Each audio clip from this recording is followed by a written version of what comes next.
Fala galera, esse é mais um episódio do Maldita Politicagem, episódio número 103, episódio que nós vamos falar sobre as diretas já, que completam 40 anos, né, essas manifestações em favor da redemocratização, do voto direto da população brasileira, 40 aninhos, e para isso estou aqui reunido com aquele querenciano democrata de sempre. Tudo bem, Luiz? E aí, Ale, saudações a todos e todas. Pois é, esse grande momento da história do Brasil, as diretas já, é uma menina de 40 anos e hoje nós vamos explorar o que foi isso. Lembrando que a gente está fazendo uma série de episódios sobre o período chamado de transição, né? A gente discutiu com o André Zigman o assunto de como a Arena deu origem aos partidos da direita, hoje isso que se chama o Centrão, ou mais acertadamente, o Arenão. Depois a gente explicou, fez um episódio sobre as origens católicas do PT e hoje a gente fala das diretas já. Parênteses, Alessandro, as diretas já é um tema que a gente já roteirizou em algum momento muito antigo da história do Maldita Politicagem, mas que lá naquela ocasião você cortou na carne e falou que nós não íamos fazer aquele episódio porque ele estava muito banal, pois eu tinha feito um apanhado da história das passeatas em cidades X ou Y, pequenas ou falsas polêmicas, e com razão você cortou aquilo lá. Agora a gente acho que chega num episódio mais calibrado, e para isso a gente vai contar com a participação de estudiosos desse período da transição brasileira, do regime militar para a democracia. Eles estão fazendo uma obra, um livro, uma pesquisa importante sobre memória, esquecimento e lembrança e celebração da ditadura militar, dos crimes cometidos pela ditadura. Então é um livro que está no forno, vai sair em breve, e eu já combinei com eles um episódio só sobre o livro. Mas hoje eles vão contribuir para discutir um pouco os detalhes dessa transição, que foi muito complexa no Brasil, a transição mais complexa de toda a América Latina, né? Mais longa também, e em particular falar um pouco da relação dessa transição, da repressão militar com as diretas já. Mas, antes de mais nada, deixa eu fazer o jabá. Esse é um conteúdo independente, voltado para divulgação nas áreas de ciência política e sociologia. E para isso é preciso contar com a colaboração voluntária dos ouvintes que puderem ajudar a financiar o projeto. Então, para isso, é preciso ir lá no apoia.se/Maldita Politicagem, repetindo, apoia.se/Maldita Politicagem, e fazer uma doaçãozinha de 5, 10, 15 reais, conforme as possibilidades de cada um. Sem isso, é impossível tocar o projeto. Então, a gente agradece muito quem já contribui e agradece também os possíveis novos doadores. Se você gostou, considera doar e também divulgar para os seus conhecidos, interessados, amigos, alunos e assim por diante. O cara me entregou já de cara aqui. Pô, falei, né? Vamos contar aqui o negócio, né? A gente fez o episódio ficou uma espécie de narrativa, né? Histórica, ficou um negócio esquisito. A gente gravou, eu fiquei com a sensação de que tava chato pra caramba. A gente desistiu dele. Foi uns 3 anos atrás, né? 2 anos. 2 anos atrás, Foi logo no começo, né? Foi um dos primeiros que a gente tentou. Sim. E agora vai. Agora vai. Agora eu tô vendo que tá brilhando, o roteiro tá brilhante, participações, etc. Sim. Tem uma imagem inicial, então, Luiz? A minha imagem inicial é a própria emenda, né? Uma péssima da minha parte, talvez, não escolhi direito, mas vamos lá. Em 2 de março de 83, um deputado, o Dante de Oliveira, apresentou uma emenda à Constituição de então, que propunha eleições diretas para presidente da República, por isso que ela foi chamada de emenda Dante de Oliveira, ou a emenda das diretas já. A partir de então, março, abril de 1983, se inicia uma série de atos públicos, manifestações, defendendo o retorno das eleições diretas. Isso vai culminar até abril de 1984, por isso que o episódio está sendo gravado agora, né? Porque dia 25 de abril ela foi votada no Congresso, na Câmara dos Deputados, e a gente conta o que aconteceu, mas são 40 anos desse grande momento de luta pela democracia no Brasil, um momento, assim, positivo, bonito, mas com uma série de contradições, com tensões, e não foi fácil, né? E a gente vai tentar mostrar tudo isso no episódio de hoje. As perguntas básicas o que foi isso? Como que surgiu? e quais as consequências desse grande evento, as diretas já, que ocuparam praticamente um ano inteiro, entre 83 e 84. Então, no primeiro bloco, a gente vai falar sobre os aspectos mais básicos, né? Relembrar o que foram essas manifestações, as diretas já no Brasil. Depois, no segundo bloco, a gente entra mais propriamente nas discussões. Existem uma série de discussões, né, quanto ao processo de redemocratização que a gente vai tentar abordar no segundo bloco. E no terceiro bloco, o Luiz vai fazer uma palhinha nos grandes hinos que ecoaram no Brasil nesse período, hinos do rock político aqui. Então continue com a gente, galera.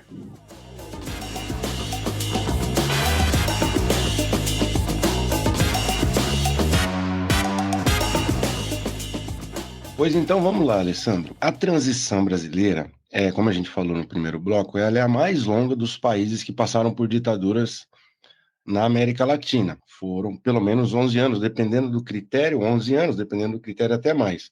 Começa em 1974, quando assume o general Ernesto Geisel, que dizia lá que ia fazer uma transição à democracia, aquela, né, lenta, gradual e segura. O Geisel vai fazendo medidas que vão abrindo o regime, como, por exemplo, a volta do pluripartidarismo, a lei da anistia, tudo isso em 78, 79, e que culmina nas eleições diretas para governos estaduais. As eleições para governadores e prefeitos de capitais e presidente da República ficaram suspensas de 1965 a 1982. Em 82, eles abrem as eleições para governadores, mas não para presidente. Ali, o MDB, ou PMDB já, ganha 10 dos 22 estados nas eleições de 1982. Então, é um momento chave, vai fortalecer as oposições ao regime militar. Mas é importante dizer o seguinte: a emenda Dante de Oliveira, ela não foi pensada e lançada pelo núcleo da oposição, pelos capas da oposição do PMDB.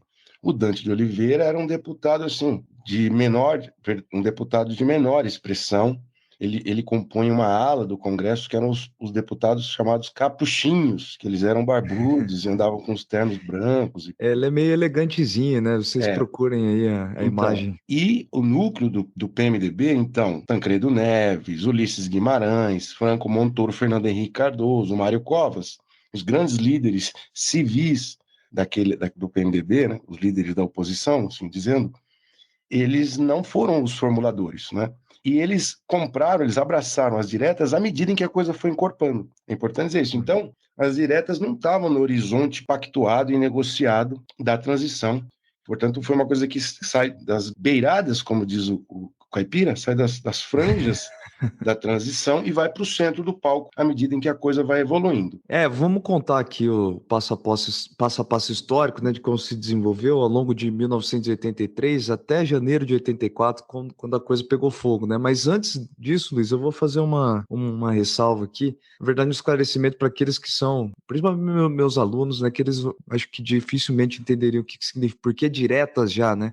Então, o voto direto seria a escolha direta por parte da população daquele que seria o presidente da República, né? Então, no oposto disso, teria uma opção de escolha indireta, né? Pelos representantes do parlamento, né? Os deputados poderiam escolher, então, quem seria o presidente da República. Então, existia essa disputa nesse momento, por isso, essa manifestação, essa mobilização em 1983, que começa num pequeno município chamado Abreu e Lima, no Pernambuco, né? No dia 31 de março, exatamente 31 de março, essa data muito estrategicamente, simbolicamente escolhida, né? Os vereadores ali, oposicionistas da região, mobilizaram uma pequena manifestação nessa cidade que fica perto de Recife, né? Esse é o primeiro registro que se tem de uma manifestação ligada a diretas já. Bom, só que, né, ao longo de 83, vocês podem procurar ali os registros, são pequenas manifestações, né, algumas de 15 mil, 5 mil, 300 pessoas. Teve uma em Goiânia em acho que junho. Teve uma de Goiânia, que inclusive tem um vídeo na internet, né, do próprio Dante Oliveira falando, né? Só que a primeira que vai ganhar força vai ser uma em Curitiba, né, no dia 12 de janeiro de 1984, logo depois do Ano Novo, né? Os grandes figurões da redemocratização se reuniram na Boca Maldita, no centro de Curitiba, e falaram para cerca de 40, 50 mil pessoas, né? Então estavam lá José Richa, Leonel Brizola, FHC, Ulisses Guimarães, esses figurões que o Luiz mencionou aí. Isso. Foi essa a primeira grande manifestação, justamente porque o PMDB, a sua cúpula, os governadores estaduais, abraçaram a causa, que ela vinha vindo assim meio mais espalhada, difusa, e a partir daí entra a estrutura desses partidos, a estrutura desses governos estaduais, e grana, e grandes outros nomes da política, por exemplo, jogadores de futebol, músicos, né? Tinha a Fafá de Belém soltava uma pomba branca em todos esses comícios a partir de Curitiba. O Osmar Santos, que era o narrador de futebol, ele era o mestre de cerimônias, lembra? O pai da matéria, ele que abria e passava a palavra para os políticos. Outros músicos participam de atos em várias dessas cidades, né? Os músicos da MPB, os famosos. Os jogadores de futebol, o Sócrates participou de muitas, né? O Sócrates prometia que ele não iria embora do Brasil se tivesse aprovação das diretas já. Uma coisa pegou vento e a televisão até começou a divulgar, não foi? Como é que é? Este ano nós recomeçamos aqui em Curitiba, no Paraná, a nossa arrancada definitiva. Depois deste êxito espetacular, eu estou certo que é o termômetro, indica o que vai acontecer no Brasil. Já, como está acontecendo aqui, milhões de pessoas potencialmente estão marchando.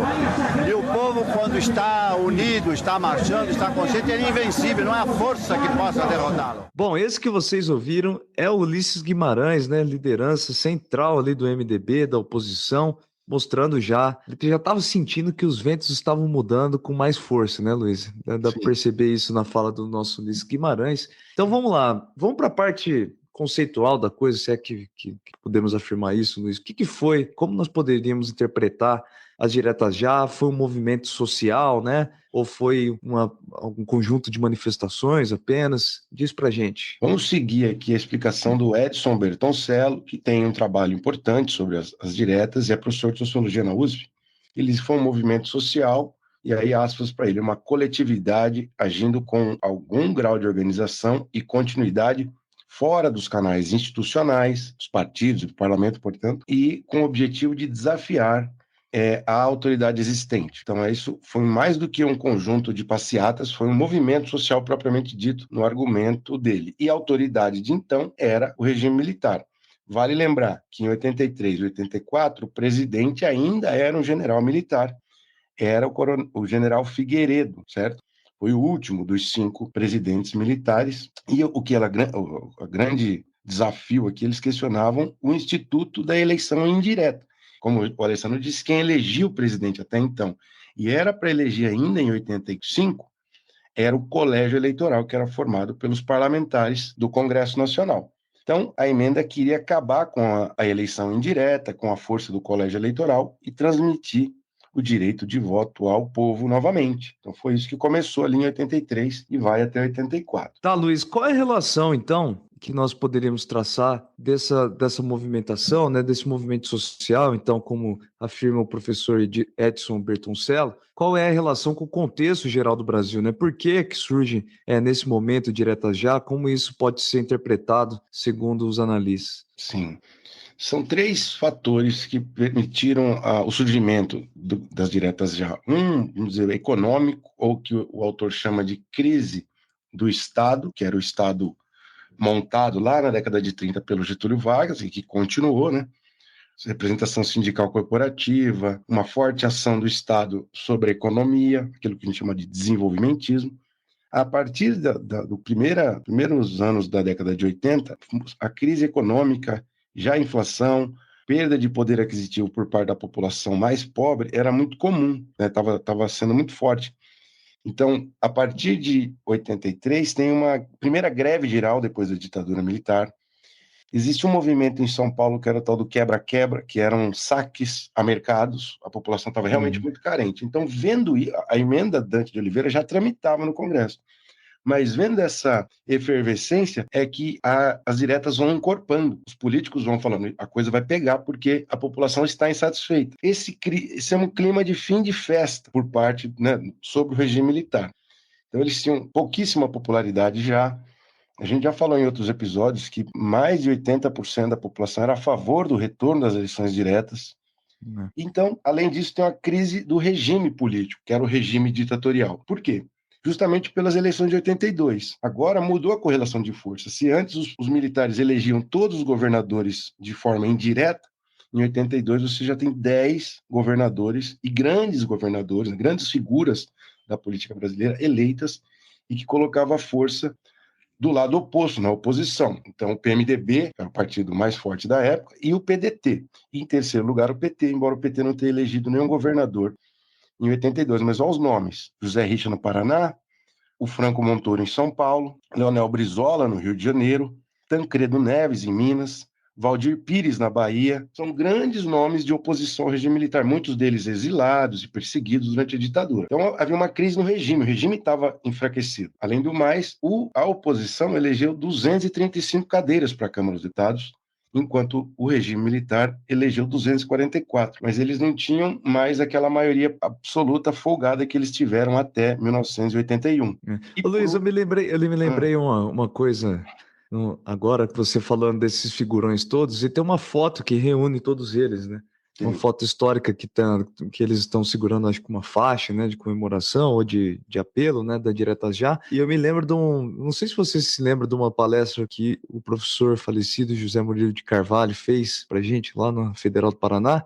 Não me lembro do que ele falou. Que ele dizia que ele sentia saudade dessa elite política nesse período da redemocratização, porque ele sentia que existiam muitos líderes, né? Grandes lideranças nesse período ali, e que ele tinha saudades. Eu não sei se isso pode ser um pouco de saudosismo, né? Mas só me lembrei desse episódio. E por último, Alessandro, além da crise do Estado, a crise do regime ditatorial, tinha uma crise particular do governo Figueiredo, porque o Congresso já estava com as forças fragmentadas, tinha voltado ao pluripartidarismo, muitos desses partidos não se entendiam e não ofereciam um apoio seguro à presidência dos militares. Então você já tinha uma fragmentação do apoio ao regime militar. Então todos esses fatores contribuíram para que as diretas já fossem encorpando. E uma coisa interessante de se dizer, o Ulisses Guimarães, ele era de uma ala mais progressista do PMDB, que polarizava dentro do partido com a ala do Tancredo. O Tancredo era o cara que pensava mais numa negociação com os militares. Inclusive, o Tancredo já vislumbrava ser o candidato do PMDB no colégio eleitoral, como de fato ele foi. Então, no começo, o Tancredão ficou meio quieto. Ele não deu muita bola para as diretas, porque as diretas podiam levar a condução da transição para as mãos de outro candidato. E ele queria ser o líder que ganharia a eleição em 1985, como de fato ele foi. Mas o Tancredo perdeu também, né? Ele teve que engolir e participou de vários comícios pedindo as diretas já, mas tinha essa polarização importante. E, além disso, outros líderes famosos que apareciam muito, eram muito ovacionados, o Lula e o Brizola. O Brizola não era muito ovacionado em São Paulo, porque o Brizola era o grande representante do Vargas, os paulistas não gostam muito do Vargas, não sei por quê, você sabe, não sei, não dá para saber por quê, né, que os paulistas não gostam do Vargas, mas o Brizola não era ovacionado, mas o Brizola tinha ganhado a eleição para governador no Rio, e era muito popular fora de São Paulo. Vamos ouvir ele. Podem construir os artifícios que quiserem, governo neste país só será estável, só poderá existir mesmo como o voto do povo brasileiro. Nós ouvimos o grande Leonel Brizola, figura central na história do PDT, né? Líder da liderança gaúcha. O Brizola, como o Luiz falou, né? É uma figura que não era tão aplaudida em outros centros urbanos, mas aqui em Curitiba tem muitos que gostam dele até hoje, né? Conta a história dele, enfim. Mas, Luiz, deixa eu contar uma coisa. A Globo noticiou esse negócio, essas grandes manifestações de São Paulo, principalmente, depois da manifestação, aquela que a gente citou de Curitiba, né? Aquela de Curitiba chamou atenção, então a Globo passou a cobrir, né, essas grandes manifestações e cobriu a de São Paulo na Praça da Sé, que reuniu quase 500 mil pessoas, só que anunciou que aquelas pessoas todas estavam reunidas para comemorar o aniversário de São Paulo. Veja só que coisa. É que uma grande de São Paulo foi no Pacaembu, né? E aí... a Globo assim... E aí, anos depois, a Globo se retratou, né? E o Voile Guimarães, que era então diretor de telejornal da Rede, afirmou que os generais ligavam lá para o Roberto Marinho e para a Globo, falando que se eles aderissem demais a essa manifestação, esse modelo, a Globo poderia ser cortada, tirada do ar, etc. Então essa tensão fica um pouco esquecida, a gente vai falar mais sobre isso no segundo bloco, mas fica aqui já um começo disso, né? Essa tensão entre militares e sociedade civil, e um possível autoritarismo exacerbado ali nos anos finais, às vezes é um pouco esquecido, né? A gente ainda estava na ditadura, né? Exatamente. Ainda existiam tensões e conflitos travados por ali. Bom, só uma coisa assim, contraditoriamente, a Globo fazia entradas ao vivo, depois desses grandes eventos, e no hora do Jornal Nacional. E isso ajudou a ir encorpando os eventos seguintes. Então, por mais que a Globo tentasse, na abordagem do âncora ou do repórter, dar uma segurada, falar que era aniversário de São Paulo, o fato é que as imagens ao vivo, elas iam convidando mais gente para as próximas passeatas. Eu acho que a Globo estava fazendo um morde-a-sopra ali. Pela fala deles ali, eu acreditei, pelo menos na fala dos diretores ali, falando que eles recebiam ameaça de um lado e do outro lado queriam, ao mesmo tempo, mostrar, né? Acho que combina bem. Mas, só para encerrar aqui a explicação direta, das diretas já, ao todo foram mais de 100 atos em todo o território nacional. Elas foram encorpadas em finais de 1983 e explodiram em janeiro de 84, como você disse. O ápice foi no dia que não está aqui, mas a última, no Vale do Anhangabaú, acho que foi dia 17, 18 de abril, que juntou 1,5 milhão de pessoas e, no mesmo dia, 500 mil pessoas na Candelária, no Rio de Janeiro. Então, ao todo, foram mais de 3 milhões de pessoas em vários movimentos e até então, até aquele período, foi a maior mobilização popular da história do Brasil.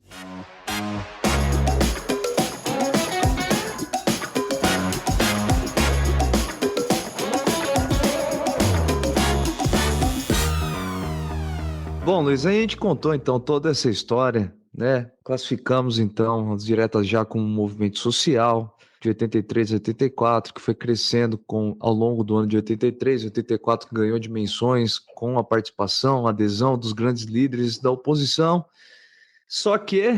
E o final dessa história? Só que ela não foi aprovada, né? Foi um momento de muita decepção. E vamos contar rapidamente essa história. Foram 298 votos a favor das diretas, 65 votos contra e 113 ausências de deputados, além de 3 abstenções. Mas para aprovar a emenda constitucional naquela época, era 2/3 das cadeiras da Câmara e depois 2/3 do Senado, precisava 320 votos, então ficaram faltando 22 votos. Então não foi aprovada, morreu já na Câmara dos Deputados. É importante dizer o seguinte, no Senado ainda seria mais difícil. Por quê? Porque no Senado tinha os senadores biônicos, que eram nomeados e não eram eleitos. Então a correlação de forças no Senado era ainda mais favorável para o regime militar.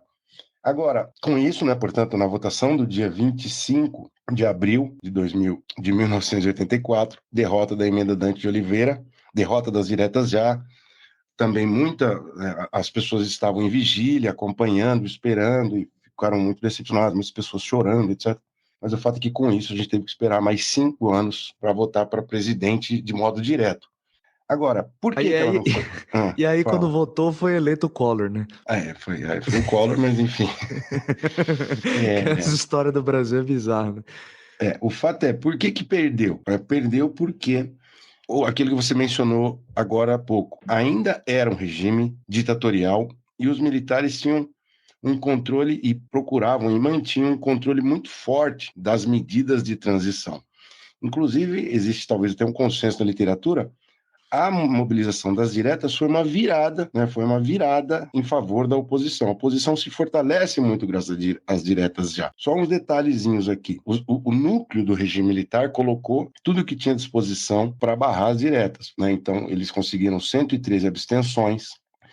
O governo decretou estado de emergência no Distrito Federal. O que significava o estado de emergência? Não podia ter manifestação, então grupos de mais de 3 pessoas a polícia abordava, então não podia ter ato. As caravanas de ônibus que vinham de outras regiões para acompanhar no Congresso foram barradas antes de chegar em Brasília. E tem uma história engraçada, já que não podia fazer mobilização a pé, foi combinado um buzinaço no final do dia, de tardezinha, quando ia ser a votação. A votação foi noite adentro. E aí, os militares tinham que fazer com os buzinados que a cavalaria dava chicotada nos carros para as pessoas pararem de buzinar. E além de, por último, ainda para coroar, aconteceu, entre aspas, um blackout em Brasília. Acabou a energia às 6 da tarde, até de madrugada, de modo que não era possível transmitir as diretas já para os meios de comunicação, para TV e rádio, para outras regiões do Brasil. Então as pessoas ficavam acompanhando por telefone, os veículos de jornal acompanhavam por telefone de quem estava fora de Brasília, pegando informação de carro. Uma coisa típica do regime militar. Mas o fato é que, como consequência, as diretas já viraram o jogo, né? Porque a candidatura dos militares para o próximo presidente, que é ação civil, aí existia Aureliano Chaves, Mário Andreasa e o Paulo Maluf, eram os 3 possíveis candidatos do regime militar para a sucessão presidencial, se enfraqueceram muito.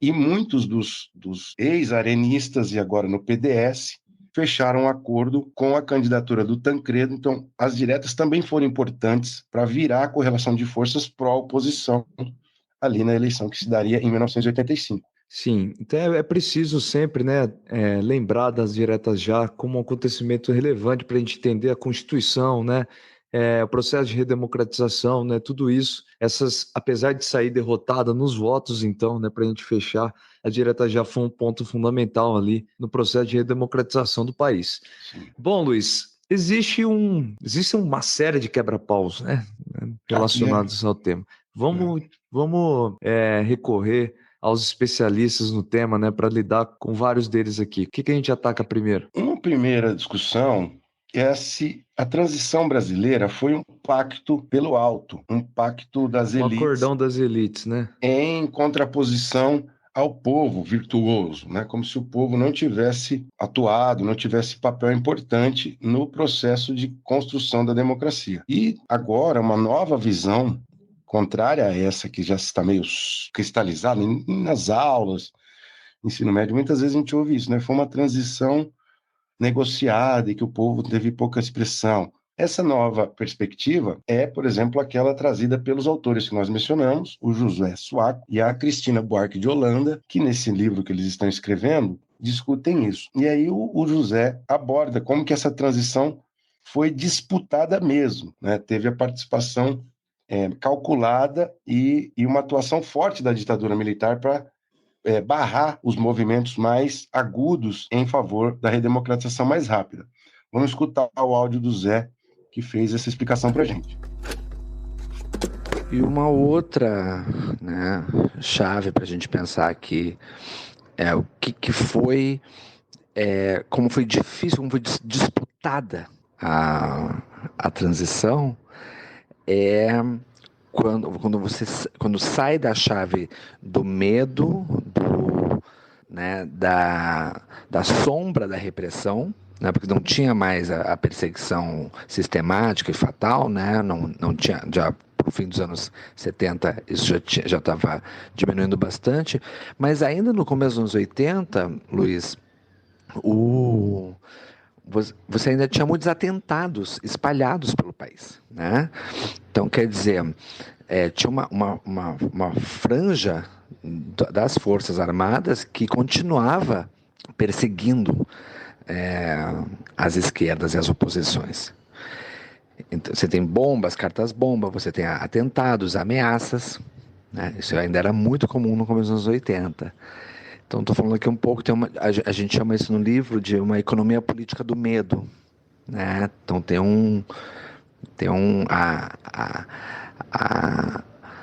a eventualidade de você, né, passar por uma situação realmente fatal não estava fora do cenário, né? Então, por isso que as esquerdas foram muito cautelosas nesse momento.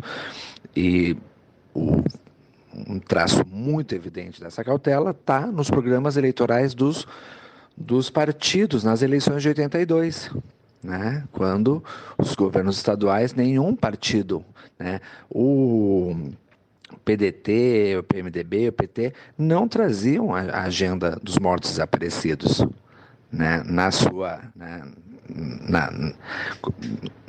na hierarquia das coisas a serem perseguidas, né? Então, o nosso governo não tinha lá, né? Não estava, vai perseguir os militares, estava fora de questão para os partidos, né? Muito por conta ainda desse clima de violência potencial, né? Então, quer dizer, isso só vai virar realmente com as diretas, né? É ali que muda a chave. E ainda nas diretas existe alguma retórica, sobretudo vem do Brizola, dizendo, cuidado, não vamos dar um passo maior do que a perna, né? Então, a cautela, o realismo político ali exigia que não se fosse muito adiante, tão rápido, né? E isso, inclusive, foi uma questão de tensão. No âmbito já das diretas isso foi uma tensão muito grande entre as esquerdas, porque uma parte dizia, não, tem que empurrar isso, e outra parte dizia, está muito cedo. Enfim, é um pouco isso. Então, o jogo que a ditadura militar fez de ameaça era muito hábil, nesse sentido de neutralizar qualquer iniciativa mais forte de redemocratização, né? Os atentados famosos, o atentado Rio Centro em 81, teve algumas cartas-bomba, teve uma carta-bomba numa presidente da OAB, que a levou à morte em 1980, outras cartas-bomba. Então isso colocava as oposições, como disse o Zé, e as esquerdas em estado de muita apreensão e medo. Medo, essa é a palavra. O que poderiam ser motivações que levam os diferentes atores progressistas, reconhecidamente, né, situados no campo progressista da política, o que leva esses atores também a abraçarem o esquecimento. Abraçar o esquecimento talvez não seja a melhor maneira de tratar o assunto, porque parece supor, né, algum entusiasmo no ato, né? E isso não é necessariamente o que estava presente. Mas, de todo modo, quais são as motivações que levam esses atores para o esquecimento? Eu diria que um deles é uma pragmática política muito pronunciada, né? Então, esquecer a condição para seguir adiante e reconstruir a democracia.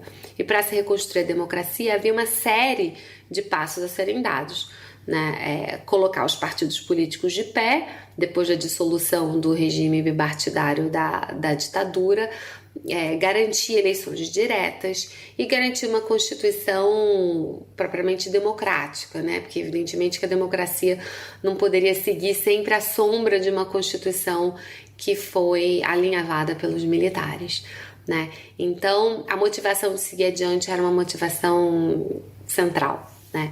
A outra motivação, e aí eu penso nela como uma motivação potencialmente complementar, né, é a do medo. Então, o principal sentimento público daquela altura era o medo. O Zé já mencionou isso quando fala, né, dos atentados à bomba e da incerteza sobre o futuro político próximo, né? Porque quando a gente olha hoje para esse passado, a gente tem um certo conforto de enxergar como se a gente estivesse em cima de uma montanha e tivesse mais clareza sobre o que está lá embaixo, né? Mas naquela altura os atores políticos estão caminhando naquela cena sem saber onde aquilo vai dar, né? Um pouco a condição desse fazer da história, né?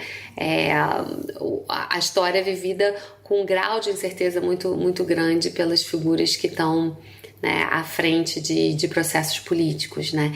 Então, havia um medo muito grande de que a memória do passado pudesse fazer reviver o passado autoritário, não apenas na sua face já bastante cruel, mas de modo ainda pior, né?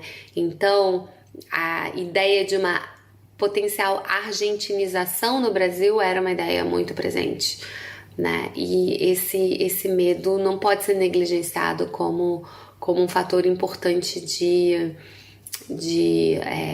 organização das motivações na política.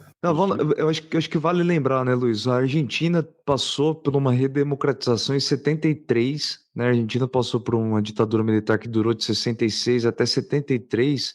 Em 73 vem um processo curto de redemocratização porque volta, né, a ditadura militar em 76.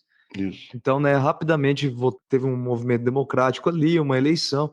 só que aquilo dura só 3 anos no Brasil. Então, as lideranças brasileiras, com razão, né, tinham medo, né, de uma possível retorno, né, da mão dura dos militares ali, né. E essa força dos militares, como eu contei, com estado de emergência, corte de energia, chantageia deputado que não vai votar, isso deu o resultado parlamentar. Mas é importante destacar que, de um ponto de vista simbólico, a luta pelas diretas foi amplamente vitoriosa. E até na discussão do Bertoncello, que é o autor que a gente mencionou no primeiro bloco, ele diz o seguinte: se do ponto de vista dos objetivos, que era instalar a eleição direta, o movimento perdeu, do ponto de vista mais amplo, ganhou, porque deu o tom do que ia vir a ser a Constituinte, porque a Constituinte foi muito participativa, a população teve muita condição de pressionar os deputados e senadores, e, por outro lado, transformou aqueles objetivos que eram a redemocratização em valores muito mais amplos difundidos na sociedade brasileira. Então, as diretas já teve, como dizem os nossos amigos advogados, teve o condão, né, teve o efeito de contribuir para difundir muito fortemente os valores democráticos em amplos setores da população brasileira. Então, nesse ângulo, foi um movimento vitorioso, é isso que é importante dizer. Então, há um descompasso entre o resultado puro e simples da votação parlamentar e os efeitos de mais longo prazo, né? Inclusive, o Zé diz isso, que pouca gente sabe, pelas entrevistas que eles estão colhendo para o livro, é que as lideranças, principais lideranças da oposição sabiam que iam perder, mas tocaram o movimento justamente por ver nele essa energia que estava se acumulando para as próximas jogadas da transição que viriam a partir de 85, em pleno governo Sarney. Eu acho importante também que nós vamos ouvir mais uma vez os especialistas falando sobre o tema, mas existe uma ignorância, inclusive eu me coloco nisso, né, na narrativa quanto à anistia, né, da anistia ser um momento de simples deslize, né, das descuido, elites, né? de descuido. E não é bem assim, né? A história é um pouco mais complexa, existe o medo, né? Esse elemento do medo que eles colocam ali é importante, né? Ainda é uma ditadura militar, mesmo no processo de abertura política, né? E também, né, uma visão de que nós deveríamos superar, né, esse passado tenebroso, né, de tortura, de autoritarismo, e nós deveríamos olhar para frente.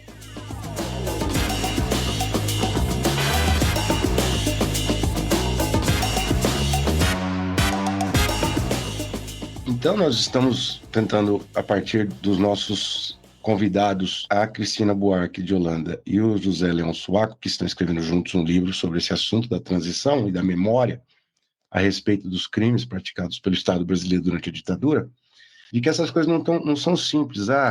O Brasil esqueceu e virou as costas porque quis, né? Porque, enfim, foi um relaxo, um desleixo. Essas coisas não são tão simples como eles estão mostrando, o livro vai atacar isso diretamente, mas tem um outro episódio importante que a gente acha que cabe no Aconteceu em Querência, que é esse caso que ilustra isso.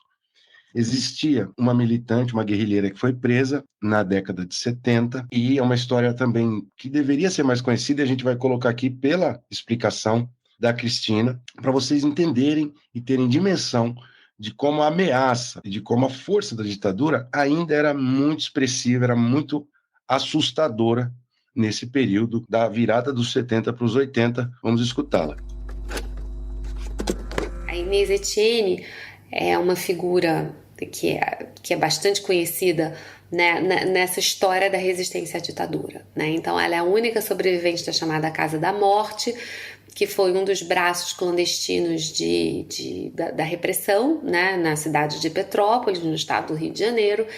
E a Inês, ela sobreviveu a essa máquina de matar pessoas, e depois de muitos anos de prisão, quando o regime começa a abrir, ela consegue, a partir de pistas que ela acumulou enquanto presa na Casa da Morte, ela consegue encontrar a Casa da Morte, ela consegue encontrar o Amilcar Lobo, que foi o médico que assistiu às torturas dela, né? E digamos, deu subsídios para que os militares pudessem fazer um melhor uso da tortura, né? A Inês, ela consegue não só reconhecer a casa e localizar o Amilcar Lobo, como ela faz operação ousadíssima de denúncia, né, do proprietário da casa e do médico que assistia às torturas, né? Ela faz uma operação ousada, ela envolve a imprensa e isso explode nos jornais. Já era uma altura em que a imprensa não tinha censura e que, portanto, cobre isso com muita minúcia, né? Então, a Inês, que é essa figura que encarna a ousadia na oposição à ditadura, a mesma Inês, depois do escândalo, né, que ela suscitou com todas essas denúncias, depois desse escândalo, quando ela é chamada de volta à imprensa, né, depois que os militares se manifestaram de maneira muito dura, depois que o próprio Figueiredo vem à cena e se manifesta, ela vem a público e faz uma nota publicada nos jornais que tem um teor muito impressionante. Eu acho que vale a pena ler. Então, vou ler para ilustrar essa noção dos limites da memória nessa altura, né? Então, mesmo os atores mais arrojados de produção da memória, né, esbarram nos limites. O que eu acho que está acontecendo aqui é que a Inês também esbarra nesse limite, né? Então ela diz o seguinte: não alimento intenções revanchistas e tenho na devida conta e no merecido crédito as declarações do senhor presidente da República e sua contribuição para a pacificação nacional. Encaro as Forças Armadas como dignas da patriótica estima de todos os brasileiros, entre os quais naturalmente me incluo, não admitindo sequer o pensamento de tentar denegri-las, o que, aliás, considero tarefa irrealizável. A ação que decidi mover contra o proprietário da Casa da Morte é uma ação declaratória, por definição estrita, ao estabelecimento de uma relação jurídica correspondente a um fato, o de ter sido mantido em cárcere privado, em residência particular, cujo locatário chamei a juízo, isoladamente, sem acrescentar qualquer outro nome ou cobrar responsabilidade, seja das Forças Armadas coletivamente, seja de alguns de seus membros. Numa palavra, meu pedido à Justiça não questiona a abertura democrática, não tem propósitos revanchistas, nem visa a propaganda adversa às instituições. Então, bom, fim de estação, né? Eu acho muito impressionante ler essa nota e observar como até mesmo a Inês, possivelmente a figura que enfrentou a ditadura da maneira mais destemida, mesmo ela pisava em ovos, né? Ela agia contra o esquecimento, então ela era um dos fatores, dos atores fundamentais de tensionamento do esquecimento, mas acoada com a retórica da ameaça, da celebração da ditadura, né? E acoada por algo que eu já tinha mencionado antes, que era justamente o sentimento do medo, né? Então, mesmo quem evocava a memória agia com medo. Bom, Luiz, primeira história que deveria ser muito mais conhecida mesmo, como você disse, né? E que demonstra, né, como o medo afeta, né, as estratégias das pessoas, né, apesar de medo não combinar com essa história, né, já que é uma pessoa que teve vários atos de coragem nesse sentido, né. Então, Inês Etienne, né, uma das vítimas da ditadura militar, vítima das ações autoritárias da ditadura, uma história boa para ilustrar aqui esse passado tenebroso nosso. Só para complementar, Alessandro, ela fez a denúncia do que era a Casa da Morte, em Petrópolis. Depois ela teve que fazer essa nota para mostrar como que, embora o clima já fosse de redemocratização, os militares ofereciam muito risco para quem passava uma determinada linha, e esse medo está expresso na nota pública que ela fez. E outra informação... Medo e pragmatismo também, né? Existe um tom de frieza e de cálculo político aí, né? Que é interessante. Que vai ser bem abordado pelos autores no livro, que nós esperamos trazer aqui em um episódio só sobre o livro. E outra coisa importante, ela deu o depoimento dela na Comissão Nacional da Verdade, a Inês Etienne, em 2014, e uma coisa muito bem documentada, quem quiser vale a pena procurar, e aí veio a falecer em 2015, para dizer que a Comissão da Verdade foi uma coisa, né, boa, inclusive, para trazer esses depoimentos oficiais dentro do Estado brasileiro. Luiz, a gente anarquizou o negócio aqui, né? A gente a gente não anunciou quebra-pau, né? Não, anunciou, pô. Mas o quebra-pau foi feito. Nós não anunciamos. A maldição também foi feita no final do último bloco. Então, galera, desculpa pela falta de anúncio nosso dos quadros, mas eles estão aqui presentes entre nós. O quadro que falta ainda é o Luta de Gostos. Isso. Né, Você Luiz caprichou pra gente? Você só traz coisas... Não, eu fui... Você sabe que eu tava lendo o seu podcast, a sua ação será reprimida, Luiz Domingos. Você faz uma coisa que não deve ser feita no podcast, que é diminuir o quadro seguinte. Não, pô, você é um grande preparador de quadros aqui, vamos lá. Não, Luiz, eu fui dentro do óbvio aqui, mas eu fui atrás das historinhas, né, de duas músicas que ficaram marcadas nesse período.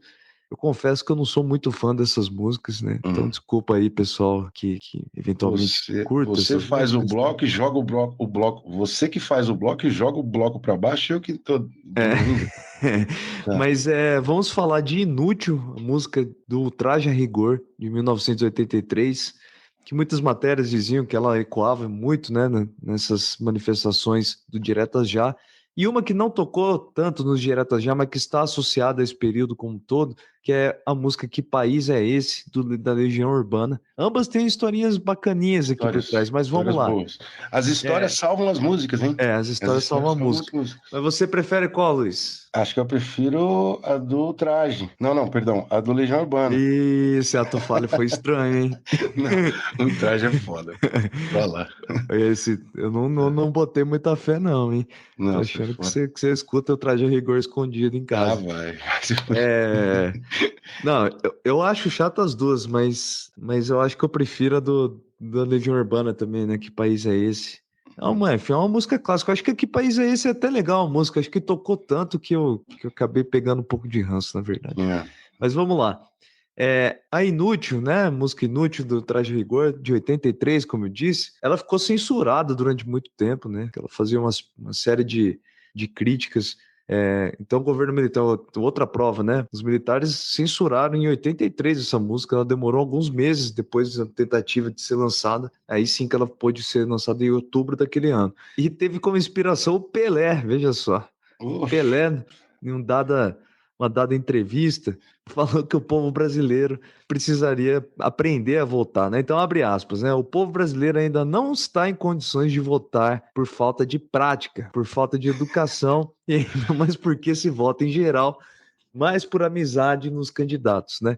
Então, Pelé mandou essa em 1977, numa entrevista com a Folha de São Paulo. Provando que aquela frase lapidar do Romário era atual, mesmo antes do Romário proferi-la.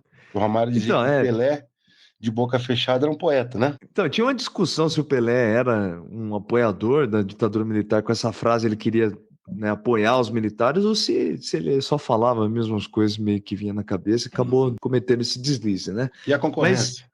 Mas aí a música foi baseada, foi inspirada nessa declaração do Pelé, então, Inúteis, né? Fazendo uma apologia ou uma ironia? Hoje diria que é uma apologia, né? Né? Hoje, porra. O que acontece com esses caras, né? Enfim, o Roger... Mas era uma ironia, né?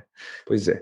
E aí, a música Que País é Esse, né, que foi lançada oficialmente em 87 pela Legião Urbana, na verdade era uma música que tinha sido escrita uns 10 anos antes, né, pelo Renato Russo, ainda nos tempos do Aborto Elétrico, né, essa banda emblemática, né, do punk rock brasileiro, banda que o Renato Russo fazia parte antes do Legião Urbana. Junto com Dinho, Ouro Preto e grande elenco. Então ele já tocava, na verdade, Que País é Esse no país todo, né, por onde ele ia se apresentando, embora a música não tivesse ainda sua versão de estúdio. Ele demorou para gravar porque o Renato Russo dizia que essa música poderia ser datada demais, né? E a música foi inspirada numa declaração do Francelino Pereira, que era o presidente da Arena, né, no final dos anos 70. Em 75 ele questionou, né, que país seria esse que não acredita no calendário eleitoral estabelecido pelo próprio presidente da República. Então, né, o Ernesto Geisel tinha anunciado que o país ia entrar num processo de abertura política. O pessoal começou a duvidar dessa declaração do Geisel e quando surgiu essa fala, né, que inspirou a música Que País é Esse? Portanto, então, Luiz, gostou? Boas. Histórias melhores que as músicas, talvez, né? O Geisel estava prometendo uma democracia escandinava e a galera não acreditava, já que a ditadura tinha mexido no calendário eleitoral desde a década de 60, né? Era difícil acreditar mesmo. Gostei muito, mas tem que escolher, não. Só tem que escolher qual que história que é melhor, né? Não, eu pedi da música. Você já escolheu o Traje a Rigor, né? Já ficou registrado aqui que você escolheu o Traje a Rigor. E você? Eu escolho Que País é Esse? Eu também escolho Que País é Esse? Mas a história é mais legal do Traje Rigor tem outra influência, né? Tinha um Pelé e tinha um amigo do Roger, parece que falava tudo errado, não conseguia usar o português corretamente, e ele também foi usado de inspiração. Né? A gente somos inúteis. Vocês viram que o Alessandro, num episódio sobre um tema tenso, ele deu um jeito de aliviar com histórias de músicas da juventude brasileira em plena década de 80. Isso aqui é uma pessoa que sabe fazer o ar para deixar um encerramento mais suave, né? Bom, mas deixa eu fazer aqui os agradecimentos. Os autores, a Cristina Buarque de Holanda e o José Leão Suaco, ela, professora da Universidade de Nova York, a NIU, num campus em Abu Dhabi, mas brasileira. E ele, professor, José Leão, professor no Instituto de Estudos Sociais e Políticos da UERJ, no Rio de Janeiro. Eles voltarão com o livro lançado, então hoje foi uma espécie de palhinha para um conteúdo sobre a anistia, sobre memória da ditadura militar no Brasil, do governo Figueiredo até o governo Bolsonaro. Então a gente gostaria de agradecer demais a colaboração deles e esperando que a contribuição do livro seja maravilhosa para todo mundo que quer entender esse período difícil da história brasileira, mas que define muito do que aconteceu nos últimos 40 ou 50 anos aqui na política nacional. Bom, galera, agradecemos a audiência de todos, agradecemos a participação que vocês estão nos dando também no YouTube, né? Para quem não sabe, nós temos um canal no YouTube muito mal produzido ainda, por sinal, né? A gente só coloca lá os vídeos, a gente, lógico, nós temos, eu ia fazer que nem o Roger, né? A gente temos o plano de transformar aquilo numa coisa mais interativa, uma coisa com conteúdo mais legal, mas por enquanto o tempo de trabalho nosso é reduzido. Mas fica aqui o nosso agradecimento pela audiência. Um abraço. Abraço, Luiz. Abraço a todos. Lembrando que se você gostou, vai lá e coloca 5 estrelas no seu tocador de áudio e também envia para as pessoas que podem gostar desse tipo de conteúdo. Japonês, um abraço e um abraço a todos os ouvintes.